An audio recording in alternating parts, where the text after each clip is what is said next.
Hi ಸ್ನೇಹಿತರೆ, ನಮಸ್ಕಾರ. ಎಲ್ಲರಿಗೂ ಕಮಲಾ ಕ್ರಿಯೇಷನ್ ಯೂಟ್ಯೂಬ್ ಚಾನಲ್ಗೆ ಸ್ವಾಗತ. ನೀವು ಬೇಸಿಕ್ಕಿಂದ ನನಗೆ ಕುಚ್ಚು ಹಾಕೋದು ತೋರಿಸ್ಕೊಡಿ ಅಂತ ಹಾಕಿದ್ರಿ ಮೆಸೇಜಲ್ಲಿ. ನನಗೆ ಹಾಕೋಕ್ಕಾಗಿರಲಿಲ್ಲ ಬೇಸಿಕ್ಕಿಂದ ತೋರ್ಸೋಕ್ಕೆ. ಅದಕ್ಕೆ ಇವತ್ತು ಬೇಸಿಕ್ಕಿಂದ ತೋರಿಸ್ಕೊಡೋಣ ಅಂತ ಬಂದಿದ್ದೀನಿ. ನೋಡಿ, ಈ ಸೀರೆ ತೊಗೊಂಡಿದ್ದೀನಿ. ಇದು ನೋಡಿ ಪಲ್ಲು, ಇದು ಬಾಡಿ, ಇದು ಪರ್ಪಲ್ಲು, ಮತ್ತು ಇದು ಬ್ಲೂ. ಪರ್ಪಲ್ಲು, ಬ್ಲೂ ಅಂದರೆ ನೇವಿ ಬ್ಲೂ. ಇದು ಬ್ಲ್ಯಾಕ್ ಅಲ್ಲ, ಬ್ಲ್ಯಾಕ್ ಥರ ಕಾಣಿಸುತ್ತೆ ನಿಮಗೆ, ನೇವಿ ಬ್ಲೂ. ಇದು ಬಂದು ಬಾರ್ಡ್ರು. ಇದು ಬಂದು ನೋಡಿ ಪಲ್ಲು. ಈ ಥರ ಪಲ್ಲಿದೆ. ಇದಕ್ಕೆ ನಾನು ದಾರ ಬೇಬಿ ಕುಚ್ಚು ಹಾಕ್ತಾಯಿದ್ದೀನಿ. ಬೇಸಿಕ್ಕಿಂದ ತೋರಿಸ್ಕೊಡ್ತೀನಿ, ನೋಡ್ಕೊಳ್ಳಿ. ಬೇಸಿಕ್ಕಿಂದ ತೋರಿಸಿ ಮೇಡಮ್ ಅಂತ ಮೆಸೇಜ್ ಹಾಕಿದ್ರಿ ತುಂಬ ಜನ. ತುಂಬ ದಿವಸದಿಂದ ನನಗೆ ಹಾಕೋಕ್ಕಾಗಿರಲಿಲ್ಲ, ನನ್ನ ವೀಡಿಯೋನೇ ಜಾಸ್ತಿ ಮಾಡೋಕ್ಕಾಗಿರಲಿಲ್ಲ. ಹಾಗಾಗಿ ಇವತ್ತು ತೋರಿಸ್ಕೊಡಕ್ಕೆ ಬಂದಿದ್ದೀನಿ, ತೋರಿಸ್ಕೊಡ್ತೀನಿ, ಬನ್ನಿ ನೋಡೋಣ. ನೋಡಿ, ಆ ಸೀರೆಗೆ ನಾನು ದಾರ ಸೆಟ್ ಮಾಡಬೇಕು. ನೋಡಿ, ಪರ್ಪಲ್ ಕಲರು ಮತ್ತು ನೇವಿ ಬ್ಲೂ, ಇದನ್ನು ಸೆಟ್ ಮಾಡಬೇಕು ನಾನು. ನೋಡಿ, ಈ ಥರ ದಾರನ. ಈಗ ನಾವು ಏನೇ ಒಂದು ಕೆಲಸ ಮಾಡಬೇಕು ಅಂದ್ರೂ ಒಂದು ಡಿಸಿಪ್ಲಿನ್ ಇರಬೇಕು. ಡಿಸಿಪ್ಲೀನು ಅಂತಂದರೆ, ಈಗ ನಾವು ದಾರ ತೊಗೋತೀವಿ, ಕುಚ್ಚು ಕಟ್ತೀವಿ, ಹೆಂಗೆಂಗೋ ಬಿಸಾಕೋದಲ್ಲ, ಅದನ್ನೇ ಒಂದು ಡಿಸಿಪ್ಲೀನಾಗಿ ಇಟ್ಕೋಬೇಕು. ನೋಡಿ, ಇದಾಗುತ್ತೆ. ಇದು ಲೈಟ್ ಆಯಿತು, ಇದು ಕರೆಕ್ಟಾಗಿ ಮ್ಯಾಚ್ ಆಗುತ್ತೆ. ಇದು ಅದಾಯಿತು. ಈಗ ಪರ್ಪಲ್ ಹುಡುಕಬೇಕು. ಪರ್ಪಲ್ ಹುಡುಕ್ತೀನಿ ಈಗ. ನೋಡಿ, ಇದರಲ್ಲಿಲ್ಲ, ಇದನ್ನು ಎತ್ತಿಡ್ತೀನಿ. ನಾನೇನು ಮಾಡ್ತೀನಿ ಅಂತಂದರೆ, ಕುಚ್ಚು ಹಾಕಿದ್ಮೇಲೆ ದಾರನ ನೋಡಿ ಈ ಥರ ಸುತ್ತಬಿಟ್ಟು ಸೆಲ್ಲೋ ಟೇಪ್ ಹಾಕಿ ಅಂಟಿಸಿಡ್ತೀನಿ. ಇಲ್ಲ ಅಂದರೆ ಎಲ್ಲ ದಾರ ಬಿಚ್ಕೊಂಡು ಒಂದಕ್ಕೊಂದು ಗಂಟು ಹಾಕೊಳ್ಳುತ್ತೆ. ಇನ್ನೊಂದು ಬಾಕ್ಸ್ ನೋಡ್ತೀನಿ. ನೋಡಿ, ಇದೇ ಡಿಸಿಪ್ಲಿನು ಅಂದರೆ. ಈ ಥರ ಎಲ್ಲ ಒಂದು ಬಾಕ್ಸ್ ತೊಗೊಂಡು ನೀಟಾಗಿ ಜೋಡಿಸಿಟ್ಕೋಬೇಕು. ನೋಡಿ, ಪರ್ಪಲ್ಗೆ ನಮಗೆ ಎಲ್ಲ ದಾರನ ಸುತ್ತಿಟ್ಕೊಂಡೆ. ನೋಡಿ, ಇದು ಡಾರ್ಕ್ ಆಗುತ್ತೆ. ಅದು ಲೈಟ್ ಕಲರ್ ಇದೆ, ಇದು ಡಾರ್ಕ್ ಆಗುತ್ತೆ. ಈಗ ನಾವು ಏನು ಮಾಡಬೇಕು ಅಂದರೆ, ಸೀರೆ ಕುಚ್ಚು ಕಟ್ಟಬೇಕು ಅಂದರೆ ಈ ಥರ ದಾರ ನೋಡ್ಕೋಬೇಕು. ನೀವು ಹೊಸ್ದಾಗಿ ಕಲಿಯೋರಾದರೆ ಅಂಗಡಿಗೆ ಸೀರೆ ತೊಗೊಂಡೋಗಿ ಅವರೇ ನಿಮಗೆ ಮ್ಯಾಚಿಂಗ್ ಆಗಂಗೆ ದಾರ ಕೊಡ್ತಾರೆ. ಆ ದಾರನ ತಂದು ನೀವು ಕುಚ್ಚು ಕಟ್ಕೋಬೋದು. ಇಲ್ಲ ನೀವು ತುಂಬ ದಿವಸದಿಂದ ಕಟ್ಟಿ ದಾರಗಳು ಉಳಿದಿದ್ರೆ ಈ ಥರ ಹಿಂಗೆ ನೋಡಿ ತೆಗೆದು ನೋಡಿದ್ರೆ ಮನೆಯಲ್ಲಿ ಅದೇ ಕರೆಕ್ಟ್ ಮ್ಯಾಚಿಂಗು ದಾರಗಳಿದ್ದರೆ ನೀವು ತರೋಕ್ಕೇನು ಹೋಗೋದು ಬೇಡ. ಕರೆಕ್ಟ್ ಮ್ಯಾಚಿಂಗ್ ಇಲ್ಲ ಅಂದರೆ ನೀವು ದಾರದ ಅಂಗಡಿಗೆ ಹೋಗಿ ನೀವು ದಾರನ ತೊಗೊಂಬನ್ನಿ. ನೋಡಿದ್ರೆ ಇದು ಆಗ್ತಿಲ್ಲ. ಈಗ ನನಗೆ ಒಂದು ಸಿಕ್ಕಿದೆ, ಬ್ಲೂ ಸಿಕ್ಕಿದೆ, ಪರ್ಪಲ್ ಸಿಕ್ಕಿಲ್ಲ. ನಾನು ಪರ್ಪಲ್ ತರಬೇಕು. ನಾನು ಹೀಗೆ ಎಷ್ಟು ಬಾಕ್ಸ್ ಇರ್ತವೆ ಅಷ್ಟು ಬಾಕ್ಸ್ನೂ ನಾನು ನೋಡಿಕೊಂಡೇ ಹೋಗಿ ನಾನು ದಾರ ತರೋದು. ಈ ಥರ ನೋಡಿ, ಈ ಥರ ಜೋಡಿಸಿಟ್ಕೋಬೇಕು. ಈ ಥರ ಜೋಡಿಸ್ಬಿಟ್ಟು ಈ ಥರ ಮಿಟ್ಲ ಹಾಕಿಟ್ರೆ ಏನು ಗಲೀಜಾಗಲ್ಲ, ದಾರ ಸುತ್ಕೊಳ್ಳಲ್ಲ, ಏನಿಲ್ಲ. ಇದೇ ಡಿಸಿಪ್ಲೀನು ಅನ್ನೋದು. ಆಮೇಲೆ ನೋಡಿ, ಈ ಥರ ಒಂದು ಬಾಕ್ಸ್ ಇಟ್ಕೊಳ್ಳಿ. ಮನೇಲಿ ಯಾವ್ದಾದ್ರು ಬಾಕ್ಸ್ ಇರ್ತದೆ, ಯಾವುದೂ ಇಲ್ವಾ? ಈಗೇನು ಬ್ಯಾಂಗಲ್ಸ್ವರ್ಗೆ ಹೋದರೆ, ಪ್ಲಾಸ್ಟಿಕ್ ಅಂಗಡಿಗೆ ಹೋದರೆ ಬೇಕಾದಂಗೆ ಬಾಕ್ಸ್ ಸಿಗ್ತವೆ. ಒಂದು ಬಾಕ್ಸ್ ತಂದು ಇಟ್ಕೊಳ್ಳಿ. ನೋಡಿ, ನಾವು ಕೆಲಸ ಮಾಡೋರು ಈ ಥರ ನೀವು ಕಲಿಬೇಕಾದ್ರೆ ನಾನು ಹೇಳ್ತೀನಿ. ನಮ್ಮದೆಲ್ಲ ನಾವು ಹಳಬ್ರು, ನಾವು ತುಂಬ ಕಲ್ತಿದ್ದೀವಿ, ನಾವೆಲ್ಲನೂ ಜೋಡಿಸಿಟ್ಕೊಂಡಿದ್ದೀವಿ. ಈಗ ನೀವು ಹೊಸಬ್ರು ಕಲಿಯೋರಲ್ವ, ಒಂದು ಕತ್ರಿ ಇಟ್ಕೊಳ್ಳಿ. ನೋಡಿ, ಬೇಬಿ ಕುಚ್ಚಿಗೆ ಡಬಲ್ ಕಲರ್ ಹಾಕಬೇಕಲ್ಲ, ಒಂದೊಂದು ಸಲ ತ್ರಿಬಲ್ ಕಲರ್ ಹಾಕಬೇಕಾಯ್ತದೆ. ಒಂದು 3-4 ಸೂಜಿ ತಂದು ಇಟ್ಕೊಳ್ಳಿ. ಈ ಥರ ದೊಡ್ಡ ಸೂಜಿಗಳು ಈ ಥರ ಬಾಕ್ಸ್ ಒಳಗೆ ಇಟ್ಕೊಂಡ್ರೆ ಬಾಕ್ಸಲ್ಲಿ ಇರ್ತವೆ, ಎಲ್ಲೂ ಹೋಗಲ್ಲ ಅವು, ಎಲ್ಲೂ ಹಾಳಾಗಿ ಹೋಗಲ್ಲ. ಈ ಥರ ಬಾಕ್ಸ್ಗೆ ಇಟ್ಕೊಳ್ಳಿ. ಒಳಗೆ ಸೇರ್ಕೊಂಡಿದೆ ಕೆಳಗಡೆ.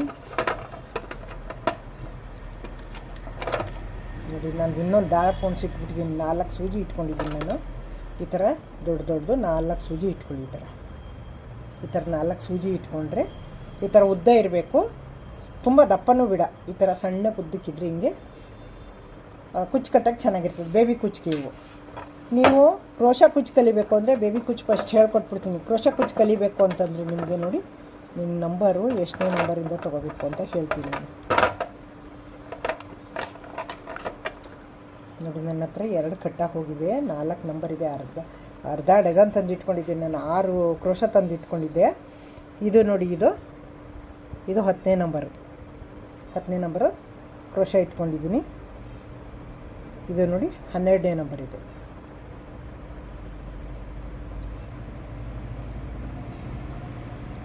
ಇದು ನೋಡಿ 8ನೇ ನಂಬರು. ಇದು ಬಂದು ನೋಡಿ 7ನೇ ನಂಬರು. ಈ ಥರ ನಾನು ವೆರೈಟಿ ಕ್ರೋಶ ಇಟ್ಕೊಂಡಿದ್ದೀನಿ. ನಂದು ಈಗ ಎಷ್ಟನೇ ನಂಬರು ಕಟ್ಟಾಗಿ ಹೋಗಿದ್ದು ಅಂತಂದರೆ ಎಷ್ಟು 14ನೇ ನಂಬರ್ ಒಂದು, 16ನೇ ನಂಬರ್ ಒಂದು. ತುಂಬ ಸಣ್ಣ ಇರ್ತದೆ ಅದು. ಅವೆರಡು ಕಟ್ಟಾಗೋದು. ತುಂಬ ಇದು ಮೂತಿ ಸಣ್ಣಕ್ಕಿತ್ತಲ್ಲ, ಹಾಗಾಗಿ ಬೇಗ ಕಟ್ಟಾಗೋದು. ಅವೇನಕ್ಕೆ ಅಂತಂದರೆ ನಾವು ಕ್ರೋಶ ಕುಚ್ಚು ಹಾಕಬೇಕಾದ್ರೆ ಬೀಡ್ಸ್ಗಳು ಸೇರಿಸ್ಕೋಬೇಕಾದ್ರೆ ಒಳಗಡೆ ಬೀಡ್ಸ್ಗಳನ್ನ ತೋರಿಸ್ಕೋಬೇಕಾದ್ರೆ ಆ ಬೀಡ್ಸ್ ಒಳಗಡೆ ಹೋಲ್ ಒಳಗಡೆ ಈ ಸೂಜಿ ಹೋಗಲ್ಲ. ಹಾಗಾಗಿ ನಾವು ನಂಬರ್ ಜಾಸ್ತಿ ತೊಗೊಂಡಾಗ ಇದು ಸಣ್ಣ ಇರ್ತದೆ, ನಂಬರ್ಗಳು ನಾವು ಕಡಿಮೆ ತೊಗೊಂಡಾಗ ಇದು ದಪ್ಪ ಇರ್ತದೆ. ಅಷ್ಟೇ ಮಿಸ್ಟೇಕ್ ಇನ್ನೇನಿಲ್ಲ. ಈ ಥರ ತೊಗೋಬೇಕು. ಈ ಥರ ಹಿಂಗೆ ಇಟ್ಕೋಬೇಕು. ಹಿಂಗೆ ಇಟ್ಕೊಂಡು ನೋಡಿ, ಇದೆಲ್ಲ ಕುಚ್ಚು ಕಟ್ಟೋಕ್ಕೆ ದಾರ. ನಮಗೆ ಮ್ಯಾಚಿಂಗ್ ಯಾವ್ಯಾವ ಬೇಕು. ಇದು ಕಾಪರು, ಇದು ಬಂದು ನೋಡಿ ಸಿಲ್ವರ್ ಕಲರ್, ಇದು ಬಂದು ನೋಡಿ ಗೋಲ್ಡ್ ಕಲರು. ಈ ಥರ ನಾವು ಇದನ್ನು ರೀಲ್ಗಳೆಲ್ಲ ತಂದ್ಬಿಡಿ. ಈ ಥರ ನೀವು ಒಟ್ಟೊಟ್ಟಿಗೆ ಹೋಗಿ ತೊಗೊಳ್ಳಿ. ನೀವು ತುಂಬ ಕಟ್ಟೋದಾದರೆ ಹೋಲ್ಸೇಲ್ ಅಂಗಡಿಗೆ ಹೋಗಿ, ಹೋಲ್ಸೇಲಲ್ಲಿ ಹೋದರೆ ಎಲ್ಲನೂ ನಾವು ತರ್ಬೋದು.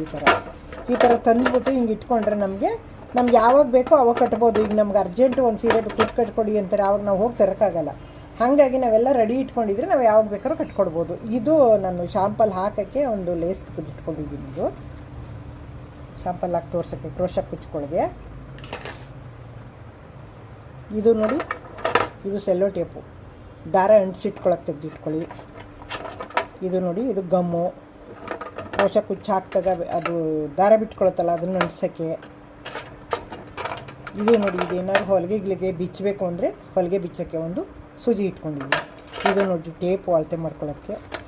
ಇವು ನೋಡಿ, ಇವೆಲ್ಲ ನಾನು ಇದು ಸೀರೆ ಜಿಗ್ಜಾಗ್ ಮಾಡ್ತೀನಲ್ಲ, ಆ ಜಿಗ್ಜಾಗ್ಗೆ ನಾನು ಇದ್ರ ದಾರ ಪ್ಲಾಸ್ಟಿಕ್ ದಾರ, ಅದು ಪ್ಲಾಸ್ಟಿಕ್ ಯಾರು ಟಿಶ್ಯೂ ದಾರ ಅಂತ ಬರುತ್ತೆ, ಆ ದಾರ ತೊಗೊಂಡು ನಾನು ಜಿಗ್ಜಾಗ್ ಮಾಡೋದು. ಅದನ್ನು ತೋರಿಸ್ತೀನಿ ರೀ. ಇಲ್ಲಿ ನೋಡಿ, ಈ ಥರ ದಾರ ನಾನು ತೊಗೊಳ್ಳೋದು ಜಿಗ್ಜಾಗ್ ಮಾಡೋಕ್ಕೆ. ಈ ಥರ ನೋಡಿ, ಈ ಥರ ದಾರ ತೊಗೋತೀನಿ. ಈ ಥರ ಟಿಶ್ಯೂ ದಾರ ಅಂತ ಬರುತ್ತೆ, ಇದು ಪ್ಲಾಸ್ಟಿಕ್ದು. ಈ ದಾರ ತೊಗೋತೀನಿ. ಈ ದಾರದಲ್ಲಿ ನಾನು ಜಿಗ್ಜಾಗ್ ಮಾಡಿದಾಗ ಈ ಥರ ಬರ್ತವೆ. ಈ ಥರ ಬಂದಾಗ ಬಿಸಾಕಕ್ಕೆ ಹೋಗ್ಬಿಡಿ. ಇದರಲ್ಲಿ ಕ್ರೋಶ ಕುಚ್ಚು ಹಾಕ್ತೀವಲ್ಲ, ಆ ದಾರಗಳನ್ನ ಸುತ್ಕೊಳ್ಳೋಕ್ಕೆ ಇದು ತುಂಬ ಚೆನ್ನಾಗಿರುತ್ತೆ. ಈ ಥರ ತೊಗೊಳ್ಳಿ.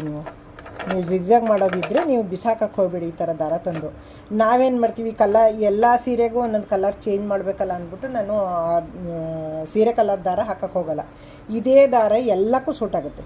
ನೀವು ಯಾವ ಕಲರ್ ಸೀರೆ ಇದ್ದರೂ ಎಲ್ಲಕ್ಕೂ ಸೂಟಾಗುತ್ತೆ. ಇದೇ ತೊಗೊಳ್ಳಿ. ಇದೇನೇ ತೊಗೊಂಡು ನೀವು ಜಿಗ್ಜಾಗ್ ಮಾಡ್ಕೊಳ್ಳಿ. ಫಸ್ಟು ಜಿಗ್ಜಾಗ್ ಮಾಡ್ಕೊಂಡಿರಬೇಕು. ಸೀರೆ ಕುಚ್ಚು ಹಾಕಬೇಕು ಅಂದರೆ ಅವರು ಫಾಲು ಕುಚ್ಚು ನೀವು ಹಾಕ್ತಿದ್ರೆ, ಫಾಲು ಕುಚ್ಚು ಕೊಟ್ಟಿದ್ರೆ ಫಾಲ್ ಹಾಕ್ಕೊಳ್ಳಿ. ಕುಚ್ಚು ಸೀರೆ ಜಿಗ್ಜಾಗ್ ಮಾಡ್ಕೊಳ್ಳಿ ಫಸ್ಟು, ಆಮೇಲೆ ಕುಚ್ಚು ಕಟ್ಟಬೇಕು. ಈಗ ಇಷ್ಟ ಆಯಿತು. ನೆಕ್ಸ್ಟು ಮತ್ತೆ ಇನ್ನೊಂದು ವಿಡಿಯೋ ತೋರಿಸ್ತೀನಿ ನಾನು. ವಿಡಿಯೋ ಇಷ್ಟ ಆಗಿದ್ರೆ ಲೈಕ್ ಮಾಡಿ, ಶೇರ್ ಮಾಡಿ, ಕಮೆಂಟ್ ಮಾಡೋದ ಮರಿಬೇಡಿ. ನಿಮಗೆ ಈ ವಿಡಿಯೋ ಇಷ್ಟೊತ್ತು ಗಂಟೆ ನೋಡೋಕ್ಕೆ ತುಂಬ ಥ್ಯಾಂಕ್ಸು ನಿಮಗೆ. ಈ ಥರ ಸೂಜಿ ಕತ್ತಿ ಇಟ್ಕೊಳ್ಳೋದು ಮಾತ್ರ ಮರಿಬೇಡಿ ದಯವಿಟ್ಟು. ಹೊಸಬರು ನೋಡ್ತಾಯಿದ್ರೆ ನನ್ನ ಚಾನಲ್ಗೆ ಸಬ್ಸ್ಕ್ರೈಬ್ ನೋಡಿ ದಯವಿಟ್ಟು. ನಿಮಗೇನು ಚಾರ್ಜ್ ಆಗೋಲ್ಲ. ಹಳಬರಿಗೆ ಈ ವಿಡಿಯೋ ಇಷ್ಟ ಆಗಿದ್ರೆ ಲೈಕ್ ಮಾಡಿ, ಶೇರ್ ಮಾಡಿ, ಕಮೆಂಟ್ ಮಾಡಿ, ಸಬ್ಸ್ಕ್ರೈಬ್ ಆಗೋದು ಮರಿಬೇಡಿ. ನೆಕ್ಸ್ಟ್ ಇನ್ನೊಂದು ಈ ವಿಡಿಯೋನ ಜೊತೆಗೆ ಬರ್ತೀನಿ. ಕಮೆಂಟ್ ಹಾಕಿ ನಿಮ್ಗೆ ಯಾವ್ದು ಬೇಕು ಅಂತ. Thank you.